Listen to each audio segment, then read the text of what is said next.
पिछले साल 13 नवंबर 2024 को राजस्थान में देवली उनियारा विधानसभा समेत कुल 7 सीटों पर उपचुनाव संपन्न हुए थे। इसमें सबसे अधिक चर्चा का केंद्र रही देवली उनियारा विधानसभा सीट, जिस पर कांग्रेस से बागी होकर चुनाव लड़े नरेश मीणा ने जोरदार प्रचार किया, लेकिन वह बीजेपी के राजेंद्र गुर्जर से करीब 40,000 के अधिक वोटों के अंतर से हार गए। ये तो रही हार जीत की बात, लेकिन थोड़ा इससे पहले चलते हैं, यानी मतदान के दिन 13 नवंबर को, जब लोग वोट डालने के लिए अपने घरों से निकलकर बूथ तक जा रहे थे। इसी दौरान देवली उनियारा विधानसभा क्षेत्र में आने वाले समराप्ता गांव के एक बूथ पर वोटिंग चल रही थी। इसी दौरान नरेश मीणा की एसडीएम अमित चौधरी से बहस हो गई थी और नरेश मीणा ने अमित चौधरी को थप्पड़ मार दिया, जिसके बाद पुलिस ने नरेश मीणा के खिलाफ गंभीर धाराओं में केस दर्ज कर लिया।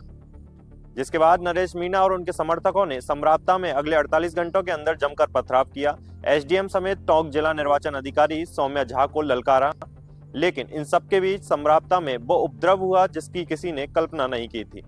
पुलिस ने भी इस उपद्रव को शांत करने के लिए लाठियाबाजी और कई जतन किए, लेकिन गांव में काफी जानमाल की हानि हो गई। जिसके बाद पुलिस ने नरेश मीणा और उनके कई समर्थकों को गिरफ्तार कर लिया। बीते कई महीनों से टोंक की जेल में बंद नरेश मीणा को अब जमानत नहीं मिल पा रही है। इस बीच कांग्रेस की बावनबास विधायक इंदिरा मीणा और पूर्ववर्ती गहलोत सरकार में मंत्री रहे प्रहलाद गुंजल समेत कई विपक्षी नेता लगातार बीजेपी सरकार पर नरेश मीणा की मामले की न्यायिक जांच के लिए आवाज उठा रहे हैं, लेकिन अभी तक सरकार की तरफ से उचित आश्वासन नहीं मिल पाया। इन सबके बीच अब नरेश मीणा के बेटे अनिरुद्ध की इस पूरे मामले में एंट्री हो चुकी है। नरेश मीणा के बेटे ने डेकवा गांव में मंच से रोते हुए कहा कि सरकार और बड़े नेता चाहते हैं कि मेरे पापा जेल में ही रहें। यही नहीं, बीते दिनों अनिरुद्ध ने सोशल मीडिया पर एक वीडियो अपलोड किया था जिसमें कहा कि सरकार और उसके पापा का एनकाउंटर करवाने वाली थी। आपको बता दें, अनिरुद्ध अभी नाबालिग हैं और बीते दिनों रविवार को टोंक के सवाई माधोपुर विधानसभा के डेकवा गांव में जब वो मंच पर आए तो परिवार की समस्याओं को गिनाया।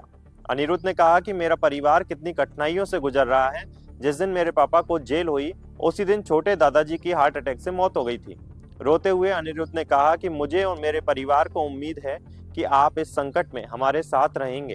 अनिरुद्ध को रोता देख मंच पर मौजूद लोगों ने भी उसे भरोसा दिलाया कि ये आंसू तुम्हारे अकेले के नहीं, समाज पूरा साथ है और नरेश मीणा को न्याय दिलाने तक ये संघर्ष जारी रहेगा। मंच पर कांग्रेस नेता प्रहलाद गुंजल भी थे, जो बोले कि गरीब किसानों और आम लोगों के साथ अन्याय मरते दम तक सहन नहीं करूंगा। नरेश मीणा और समराप्ता को इंसाफ दिलाकर रहूंगा।